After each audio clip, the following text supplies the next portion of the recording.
Buenas noches. Mi nombre es Javier López Pose y Antonio de Antoni.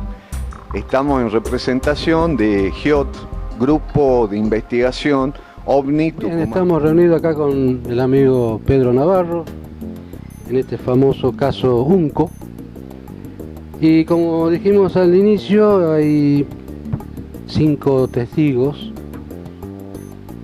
expedicionarios que van a dar su parecer de lo que vivieron en esa oportunidad. Entonces, en una oportunidad recurrimos al uso de la tabla Ouija, donde en esos libros están plasmados 2200 diálogos, donde se formó una historia que tiene una relación con la luz, que tiene una relación con lo que en la primera entrega yo expliqué el por qué habíamos comenzado con esto, que era la búsqueda de un tesoro y que después se transformó en otras cosas más interesantes, ¿no? Como el observar la cantidad de luces. El ingeniero Saúl, y que nos dé él su explicación para que un día de esto podamos tener una respuesta muy cercana a lo que podría ser. Sí, yo calculo de que es importante, ¿no? No hemos dejado nada librado al azar. Y bueno, todo, lo dije recién, todo es valedero, todo es falso, todo Yo se quería hace. dejar claro, antes de explicar la experiencia, descartar algunos preconceptos que pueden llevar a equivocaciones. Una de las cosas que hay que dejar claro es que los fenómenos estos que hemos visto entre todos, que se podría pensar en algo como histeria colectiva, que suele ocurrir en algunos casos, se lo podría descartar porque estos fenómenos no solo han sido vistos por los otros integrantes del grupo, sino que también influyen sobre cámaras y elementos y dispositivos de detección de luz.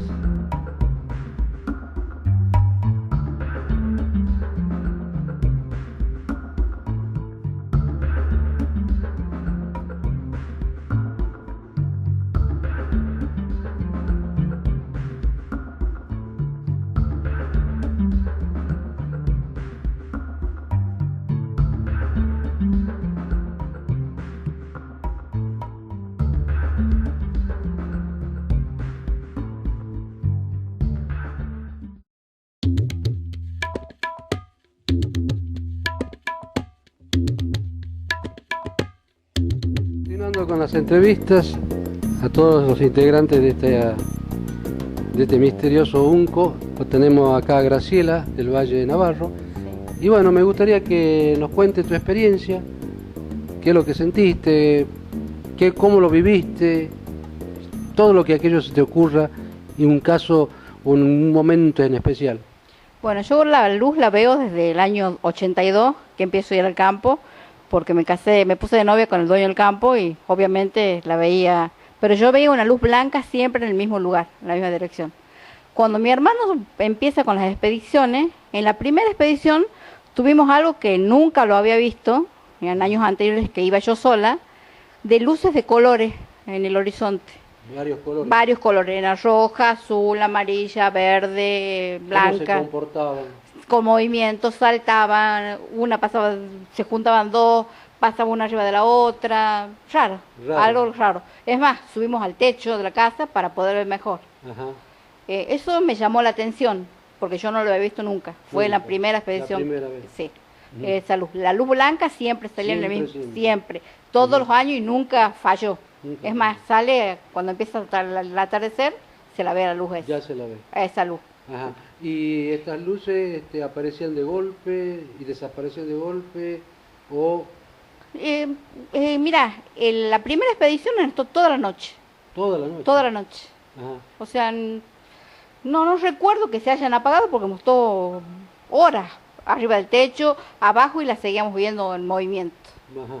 O sea, ninguna, podríamos decir, salía volando, todas en el mismo lugar. No hay, o sea, se movían ahí, se distribuían en un solo lugar. Sí, o sea, no es que salía una disparada para un lado y otra para otro, o para arriba, no. No. O sea, tenían ahí en su lugar, hacían como una fiesta. Una fiesta. Realmente era lo que creíamos, una fiesta del uso de colores. ¿Eso es lo que más te impactó? Sí, porque era la primera vez que las veía en colores. En colores. Siempre las vi en... ¿Y alguna otra experiencia? Después de esa vez, siempre que fui al campo las vi a las de colores. Ujú. Otra luz que me llamó la atención mucho, una vez que salíamos a cazar, que nos acompañó una luz grande desde la salida del campo al ripio, que mi hermano sabrá explicar bien la ubicación, Ujú. y nos acompañó durante todo el trayecto. ¿A qué distancia más o menos? Y ¿Calculás? 200 metros, Ujú. quizás, pero una luz grande. Grande. Nos acompañó, después la perdimos cuando salimos al ripio, y Ujú. cuando volvimos a entrar de nuevo al campo, ya al camino que entraba al campo, la volvimos a ver y nos volvió a acompañar. Nos volvió a acompañar. Era inmensa la luz, ¿Color? medio naranja fuerte. Naranja fuerte. Sí, sí. Ajá. Una luz que no había Y visto después, nunca. ¿cómo la dejaron de ver? Bueno, ¿Se fue? ¿Ustedes no la vieron más? no, nosotros entramos al campo y ya no se la veía. Ah. Donde estábamos nosotros ya no se Ya la no se veía. la veía. No. ¿Y la altura más o menos? Y así al horizonte, eso se la veía. O sea, A la altura de tu vista. exactamente, si no, no estaba alta como para decir. Graciela, gracias por tu explicación. Y bueno, vamos a ir con Luis. ¿Qué nos puedes decir, Luis? La misma pregunta, ¿qué vivencia, qué nos puedes contar a nosotros de todo esto? Sí, igual que Graciela, yo también las veces que fui al campo vi luces. En mi primera expedición, que fuimos, digamos, por diversión, fui yo, digamos. Yo nunca estuve en la parte de exploración de ellos, siempre fui por la parte humana. O sea, y una noche salimos a buscar qué cazar para poder comer. Y ese fue mi primer encuentro con una luz roja que estaba arriba sobre el mismo camino que teníamos que pasar nosotros. La luz estaba a unos 20 metros sobre el camino, y ahí el dueño del campo en esa época paró la camioneta, Ricardo Novillo, se bajó, más o menos esa noche éramos 8 o 9 arriba del vehículo, y Ricardo nos señaló la luz y nos preguntó a los que recién íbamos por primera vez si qué era eso. Porque acá en la ciudad siempre uno le busca la explicación, que debe ser alguna luz, de alguna casa, de alguna cosa. Estando en ese momento, contactamos que no había tendido eléctrico, estaba en una zona que no hay luz. Y, o sea, no había nada y la luz estaba en el aire. Es más, y una circunferencia de 20 centímetros te tendría, de color rojo. Es más, cruzamos por abajo, la luz siguió prendida, se apagó a los segundos de haber cruzado con el vehículo. Esa fue la primera vez. O sea, desde la casa del Unco, yo vi las mismas luces que vieron todos ellos, que sale desde la oración, ya cuando baja, ya se la puede apreciar, es entre 1, 2 o 3 luces que salen siempre. Y después tengo vivencia de varias luces, de varios colores, diferentes horarios, diferentes lugares. Si tendrías que dar una explicación particular tuya, personal, ¿qué pensás que son? Para mí, o sea, es de todo un poco. Desde algunas, digamos, por algunas fotos que sacamos, tenía que ver con lo que es ovni, digamos, porque se van al cielo las luces por la rapidez. Es más, la vimos en las fotos, cuando la hicimos revelar, en ese momento nadie vio nada. Después hay algunas luces que también tienen que ir con, para mí, cosas de energía, que son las que están cerca de la casa, y hasta algunas que son para mí algo espiritual, porque hasta tenemos una filmación que vimos una luz que se prendía en el aire y se apagaba en el aire. O sea, la rodeamos entre 7 personas, a esa luz está la filmación, y se encendía cuando, no sé, se encendía sola y se apagaba. Nunca se metió en la tierra, nunca nada.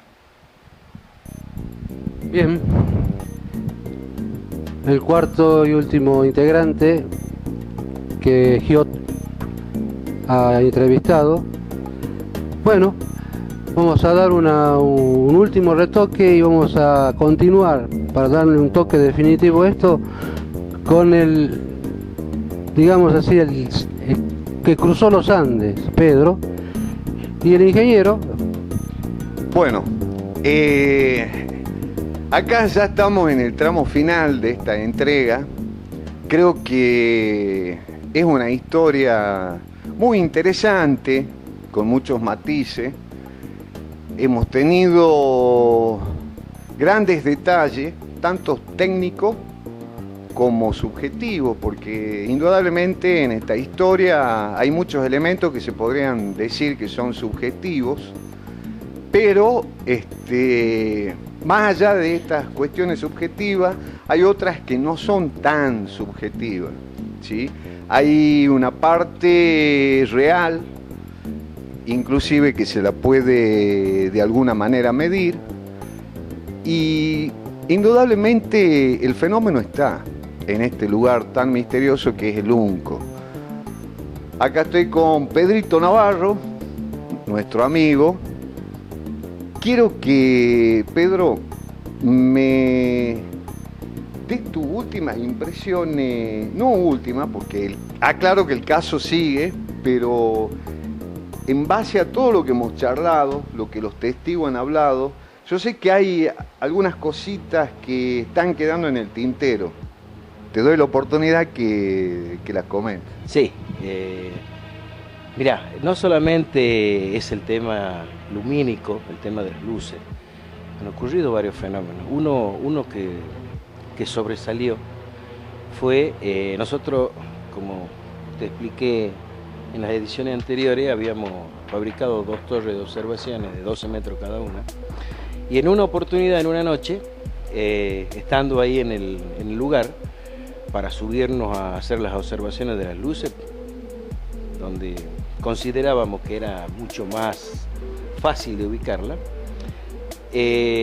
todo comienza con un ruido antes de subir, como de un vehículo que se acercaba. Entonces, camino 30 metros hasta la entrada del camino para ver si era un vehículo, quizá era alguno de los integrantes que habían quedado en la casa, que venían en la otra camioneta.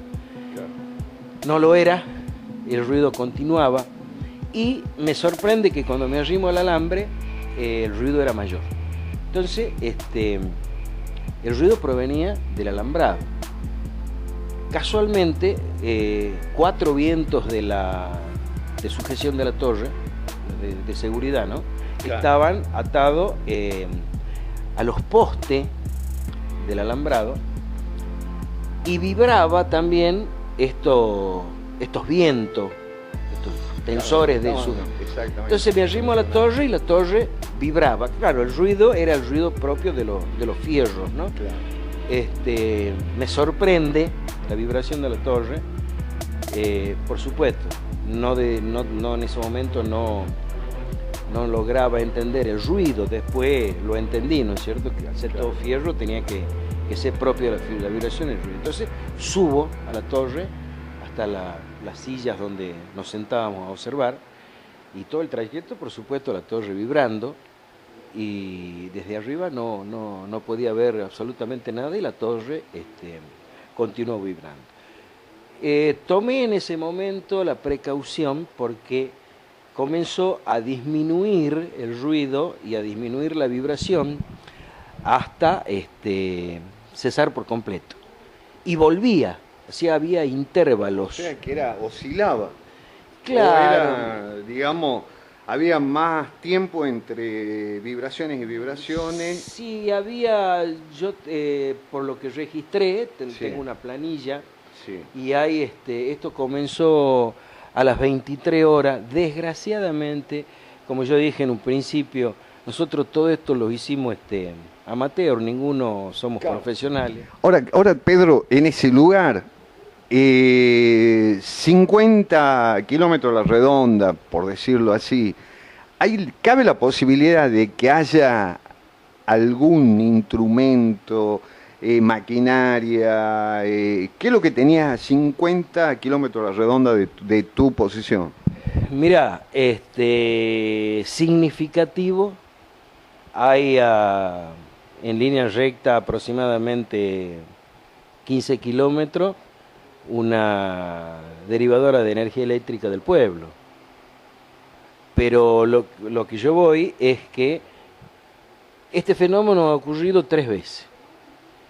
Esa noche que yo 2 de la mañana regresé a la casa y la torre quedó vibrando, a la noche siguiente, casi a la misma hora, la torre comenzó a hacer el mismo comportamiento, pero fue hasta la 1 de la mañana.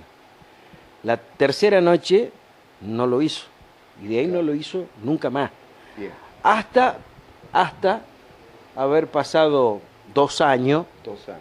y un día a media mañana paso por ahí y la torre estaba vibrando, Bien. a pleno día. A pleno día. O sea, no era un fenómeno, Que tenga que ver con algún horario en especial. no tiene horario, No tiene un tenía, patrón. no había un patrón. Aparte, yo creo que si hubiese sido el fenómeno de esa distribuidora eléctrica que tiene el pueblo, es una constante. Bien, me permití.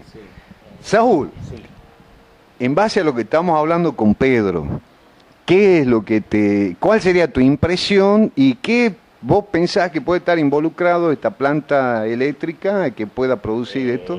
La única forma de que la energía eléctrica produzca una resonancia en un elemento metálico es que pase una línea de alta tensión cerca, cosa que yo, mientras estuve ahí, no vi.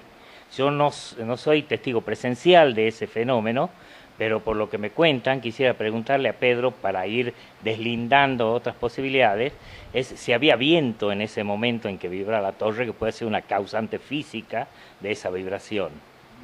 Fue uno de los primeros que traté de comprobar en las 3 oportunidades si había viento, y no lo había, en absoluto. Las 2 noches totalmente calma y ese día media mañana totalmente calmo.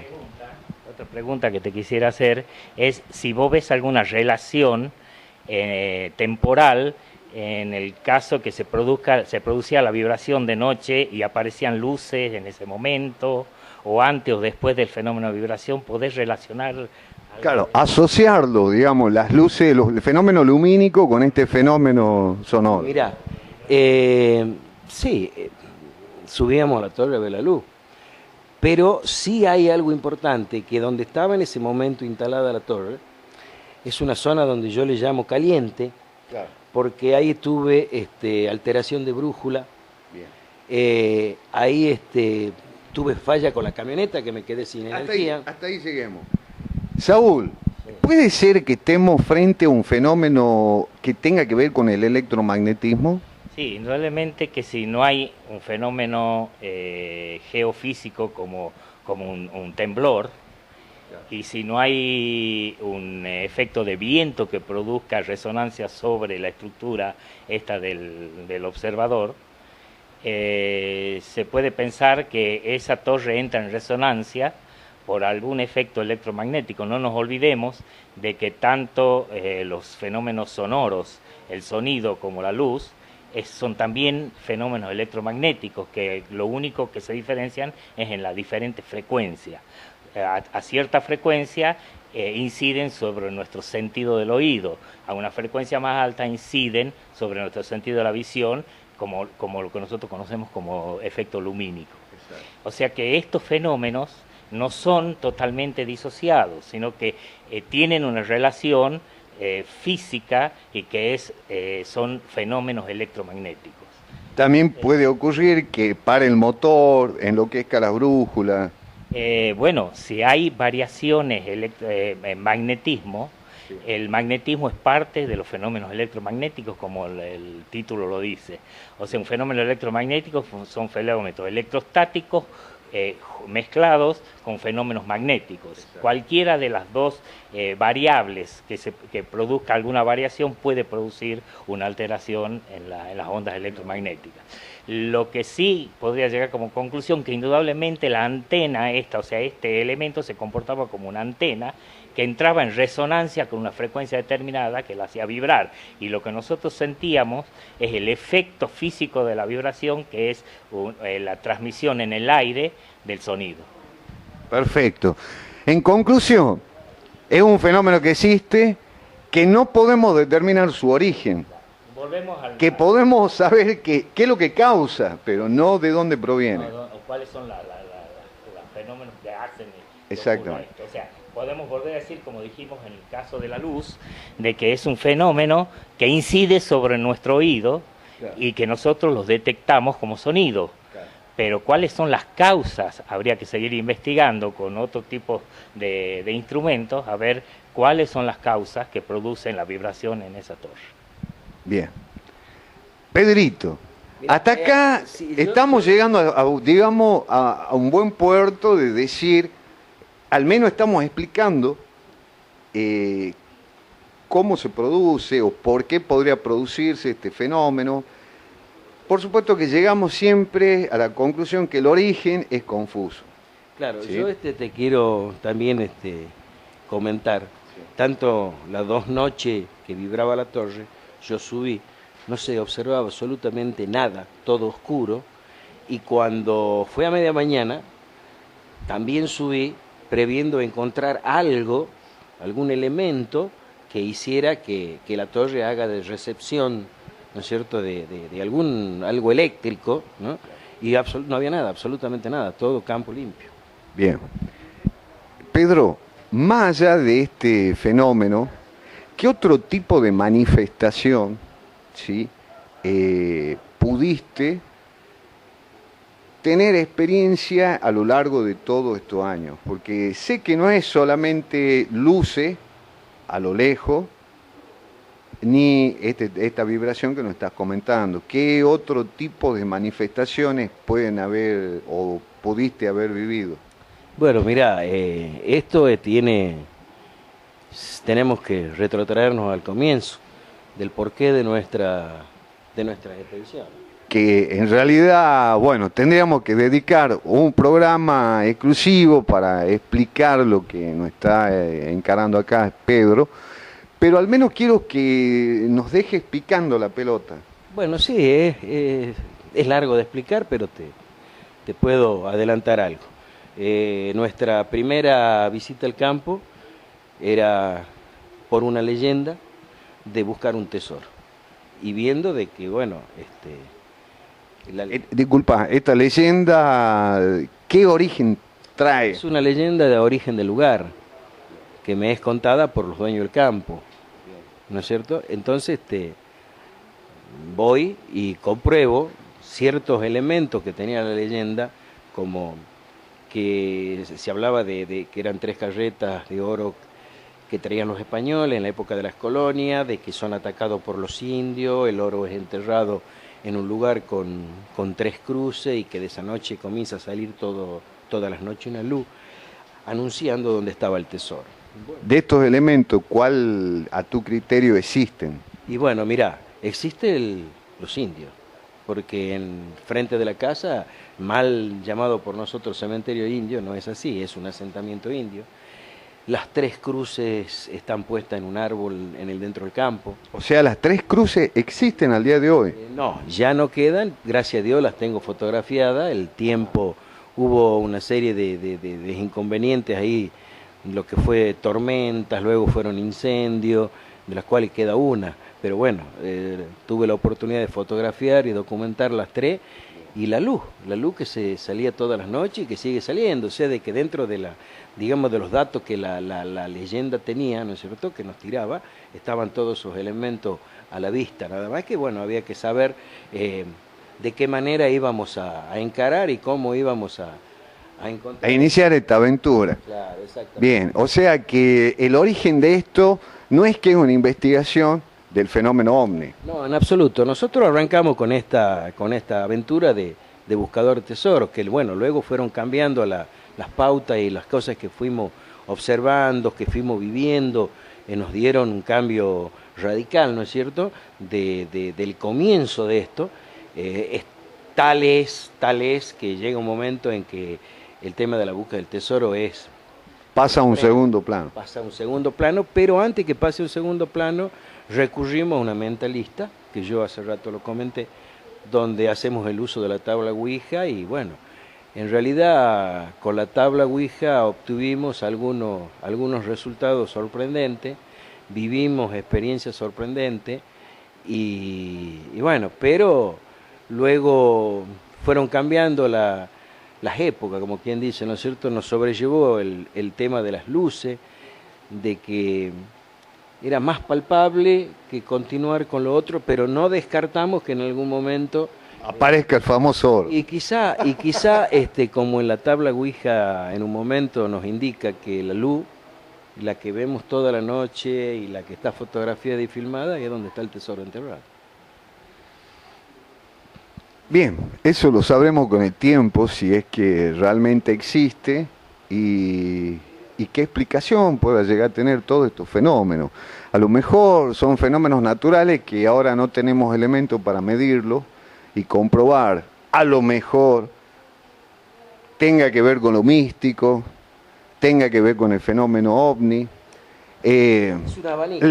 El menú de opciones están. Sí, seguramente hay Eso, posibilidades. Yo exacto. creo que hay que seguir investigando. Creo que como toda investigación, uno empieza pensando en algo en que va a encontrar explicaciones y generalmente se encuentran siempre más preguntas que respuestas, como toda investigación. Así es. Bueno, Pedrito, para finalizar este video, quiero que nos comente más o menos cuándo pensás reiniciar la próxima expedición, si tenés algo pensado.